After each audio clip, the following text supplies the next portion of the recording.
हरे कृष्णा। आज की इस वीडियो में हम आपको बताएंगे कि कैसे करें फाल्गुन मास की आमलकी एकादशी 2025 व्रत का पारण। क्या होगा आमलकी एकादशी व्रत को खोलने का सही समय और सही तरीका, क्या होगी आमलकी एकादशी व्रत को खोलने की पूरी पूजा विधि, और एकादशी व्रत को खोलते समय क्या गलतियां आपको भूल से भी नहीं करनी है। तो ये सब जानना है तो वीडियो अंत तक जरूर देखें। आमलकी एकादशी का व्रत रखकर भगवान श्री हरि विष्णु की पूजा की जाती है। इस एकादशी के व्रत में भगवान विष्णु के साथ आंवले के पेड़ की भी पूजा की जाती है, क्योंकि आंवले के पेड़ को भगवान श्री हरि विष्णु का ही स्वरूप माना गया है। इसे रंग भरनी एकादशी भी कहा जाता है, क्योंकि इसी एकादशी से काशी में होली की शुरुआत होती है। मान्यता है कि इस व्रत को करने से सभी पाप नष्ट हो जाते हैं और व्यक्ति को मोक्ष की प्राप्ति होती है। साथ ही भगवान विष्णु की कृपा से भक्तों के जीवन में धन समृद्धि की वृद्धि होती है और इस जन्म के खत्म होने के बाद ऐसा जीव वैकुंठ लोक को प्राप्त करता है। इस एकादशी का व्रत खोलने के लिए एकादशी की तिथि का समाप्त होना आवश्यक है।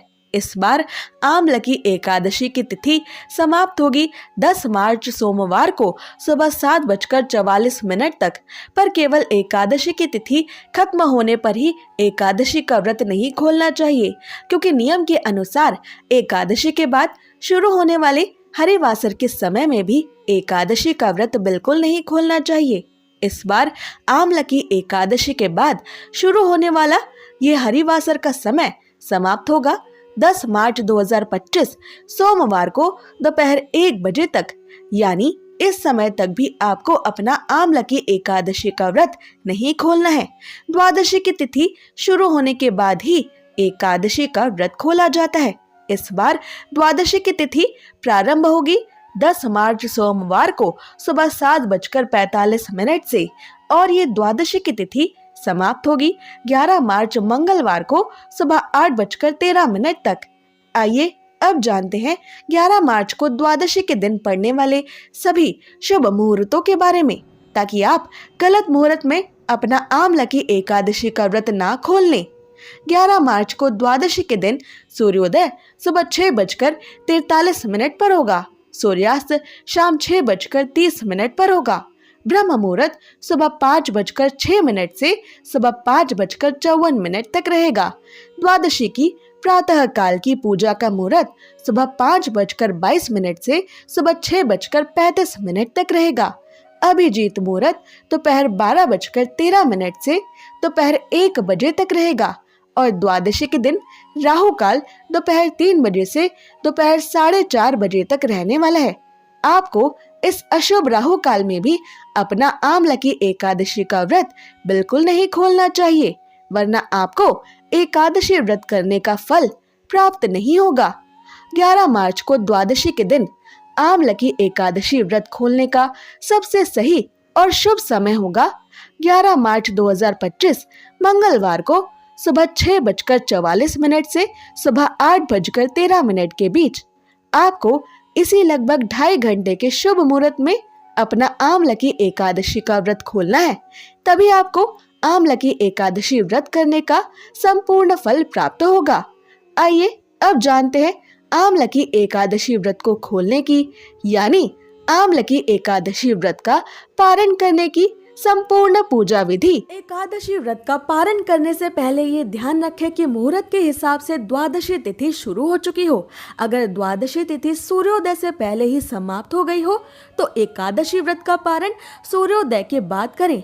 इस बात का खास ख्याल रखें कि द्वादशी तिथि के अंदर ही पारण ना करना पाप करने के समान होता है, इसलिए द्वादशी तिथि के शुभ मुहूर्त के अंतर्गत ही एकादशी व्रत का पारण करें, तभी आपको एकादशी व्रत का पुण्य मिलेगा, अन्यथा आपका एकादशी का व्रत मान्य नहीं होगा। एकादशी व्रत का पारण समय सुबह यानी प्रातः काल का ही होता है। व्रत करने वाले श्रद्धालुओं को मध्याह्न यानी शाम के दौरान व्रत को तोड़ने से बचना चाहिए। अगर किसी कारण से कोई प्रातः काल में पारण नहीं कर पाया है तो उसे फिर मध्याह्न यानी शाम के बाद ही एकादशी के व्रत का पारण करना चाहिए। एकादशी के अगले दिन सुबह जल्दी उठकर पहले स्नान करके तुलसी देवी को जल अर्पित करें, क्योंकि गर्मी के समय में पूरे दिन बिना जल के रहने से तुलसी देवी सूख सकती हैं और एकादशी की 2 तिथियों पर तुलसी देवी को जल नहीं दिया जाता। इसलिए द्वादशी की तिथि पर सबसे पहले तुलसी देवी को जल देना आवश्यक है। फिर तुलसी महारानी को फूल चढ़ाएं और उनकी आरती करें। आरती करके उनकी 7 बार परिक्रमा करें। तुलसी देवी की रोज परिक्रमा करने वाले मनुष्य को कभी भी यमराज के दर्शन नहीं करने पड़ते। और अब विष्णु जी की पूजा के लिए तुलसी देवी के कुछ पत्ते ले लें। अब भगवान विष्णु को स्नान करवा के उनका पीले वस्त्रों से श्रृंगार करें, उनको पीले फूल और तुलसी पत्र चढ़ाएं। फिर भगवान विष्णु की आरती करें और आरती के बाद जाने अनजाने में एकादशी व्रत के दौरान आपसे हुई सभी छोटी बड़ी गलतियों की करुणामयी भगवान श्री हरि विष्णु से क्षमा मांगे। भगवान विष्णु से क्षमा मांगते हुए आपको ये मंत्र बोलना चाहिए। आवानम ना जानामि विसर्जनम पूजाम चैव ना जानामि क्षमस्व परमेश्वर मंत्रहीनम क्रियाहीनम भक्तिहीनम जनार्दन यत् पूजितम मया देव परिपूर्ण तदस्तु में। इस मंत्र को अपनी पूजा खत्म होने के बाद आपको 7 बार बोलना चाहिए। इसके बाद भगवान विष्णु से ये एकादशी व्रत स्वीकार करने की प्रार्थना करें। आइए अब जानते हैं कि क्या खाकर आपको एकादशी का व्रत खोलना चाहिए। द्वादशी के दिन भगवान विष्णु जी को घर पर सात्विक तरीके से बनाए गए पकवानों का ही भोग लगाएं। ये पकवान मीठे या नमकीन दोनों हो सकते हैं। यदि आप द्वादशी के दिन मीठे चावलों का भोग भगवान श्री हरि विष्णु को लगा सके तो ये और भी अधिक शुभ होगा, क्योंकि द्वादशी के दिन पीले या मीठे चावल खाना बेहद शुभ माना जाता है। एकादशी के व्रत में चावल खाने पर रोक होती है, इसलिए द्वादशी व्रत को खोलते समय चावल खाकर ही व्रत खोलने का नियम है। मान्यता है कि एकादशी के दिन चावल खाने से शरीर छोड़ने के बाद वो मनुष्य रेंगने वाले जीवों के रूप में जन्म लेता है, लेकिन द्वादशी को चावल खाकर एकादशी व्रत को खोलने वाला मनुष्य मोक्ष को प्राप्त करता है। आपको एकादशी व्रत का पारण करने के लिए पकाए जा रहे भोजन में गाय के शुद्ध देसी घी का प्रयोग जरूर करना चाहिए। ये सेहत के लिए भी अच्छा होता है और इसमें शुद्धता भी होती है।